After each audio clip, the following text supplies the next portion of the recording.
Hello again, everybody. Well, it's time to embark on the inaugural Earl Time Update Holiday Basketball Tournament Tour. We're going to be gone for the next 5 or 6 days watching tournaments all over the St. Louis metropolitan area. And of course, the tour is sponsored by TW Constructors and Winning Streak. Well, my first stop today will be at the MICDS Holiday Tournament. We'll be watching 4 games, all 4 quarterfinal games. There should be some pretty good ones. And here's a little preview of all 4 games. In the first game, you'll have number 1 seed Trinity taking on number 8 seed St. Charles. Trinity is the defending MICDS tournament champions, and they're returned a loaded team. They're one of the top teams in Class 3, made it to a district championship game, won over 20 games.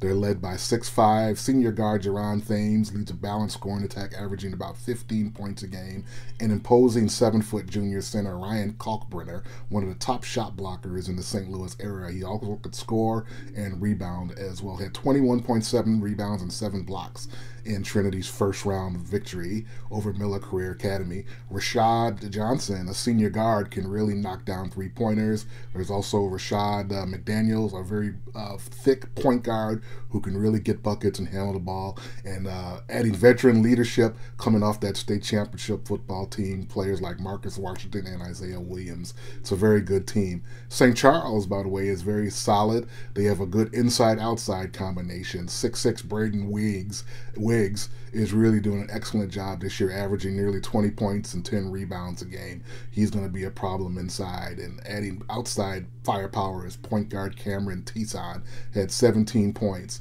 in a victory over Ladue in the first round game.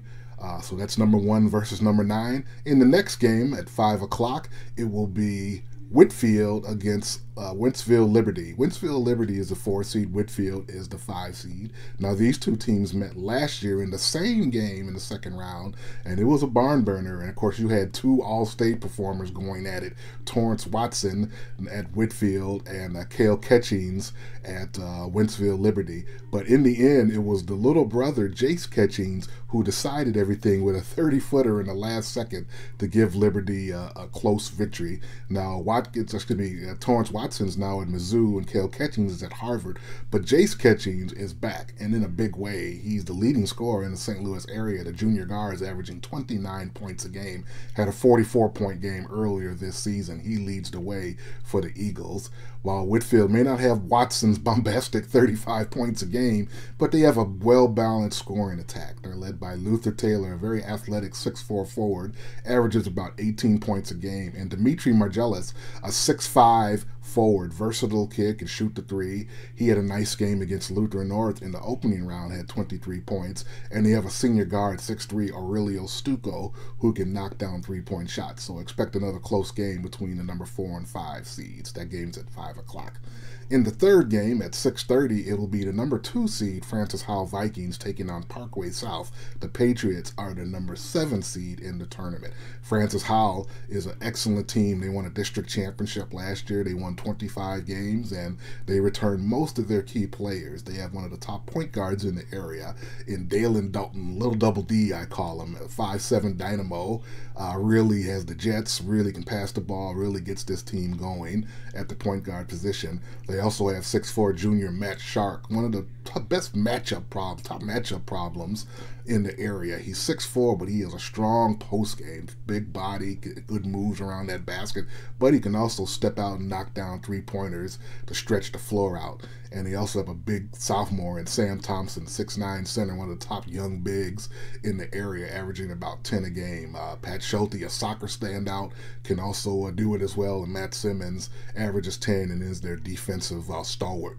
Simmons will probably get the assignment to guard Parkway South's top player, Adam Summer, a 6'3" guard, averaging 20 points a game. He's been a 2-year starter. He's really stepped up into a big role this year, the main guy, with the graduation of his older brother AJ Summer, who's now at McKendree. Adamkins, a big 6'3", can handle it, pass it, and he can really score the basketball.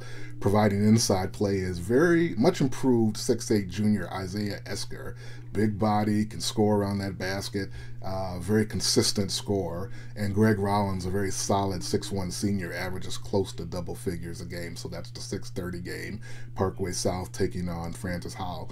And in the finale at 8 o'clock, you'll have number 3 seed Parkway Central against the host team, number 6 seed MICDS. These two teams are no stranger to each other. They met in the district playoffs the last couple of years, with Central winning both games, but there's been a big turnover in personnel in both teams. Parkway Central, despite losing All-Stater DeAndre Campbell and a fabulous senior class, which made it to a Final Four 2 years ago and a state quarterfinals, Parkway Central is playing very good basketball. They're 7-1. Stepping into a major role has been 6'6" junior forward Devion Harris. Harris is a triple threat. He blocks shots, he scores, and rebounds to the tune of 19 points, close to 10 rebounds, and 3 blocks a game. But also adding some senior guard leadership. Our seniors, Mellow Ball and Jaden Littlejohn, both are doing an excellent job of stepping in and providing scoring, quickness, defense, and senior leadership in that backcourt. Contrast that to MICDS, a team which is probably one of the youngest teams in the entire St. Louis metropolitan area. They play a bevy of sophomores and a very talented freshman. That freshman is Brandon Mitchell-Day. He's about 6'3", 6'4", but he can play. He plays point guard, can shoot the three, rebounds. A very good all-around player and one of the top freshmen in the area. Their leading scorer is 6'6" sophomore wing player Jack Pronger, who was played a lot of minutes as a freshman, mainly as a catch-and-shoot guy, but this year he's really developed his entire game, much more versatile. He leads the team in scoring, rebounding, he blocks a few shots, and he handles the ball much better as well. They also have a nice sophomore in Hassani Span.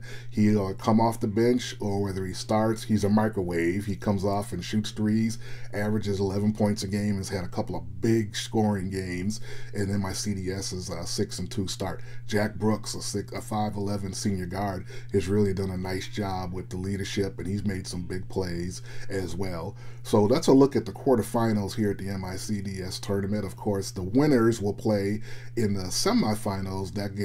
Those games will be Friday night at MICDS. And in between those games, of course, you'll have always a special event. One of the highlights of the tournament, the Special Olympics, a very special 15-minute exhibition of the Special Olympics basketball game. That's always a great time, and they do a tremendous job over there. So we look forward to today's action in MICDS. And of course, there's great tournament action going on every day today as well. Visitation girls in the quarterfinals, games, tournaments getting started. Coaches versus Cancer at Merrimack. Over on the Illinois side, Columbia Freeburg gets started, as does Breese Mater Dei. Afton tournament in South County gets started today. And of course, a lot of tournaments will get underway tomorrow. So once again, that's a look at what's going on today at MICDS, and we'll be giving you these kind of updates throughout holiday tournament tour. And once again, we'd like to thank our sponsors for the tour, TW Constructors, and Winning Streak. If you like all this good information, make sure to like and make sure to share it with all your friends and subscribe to this channel, and also hit the notification button to make sure you stay up on all the Earl Time updates.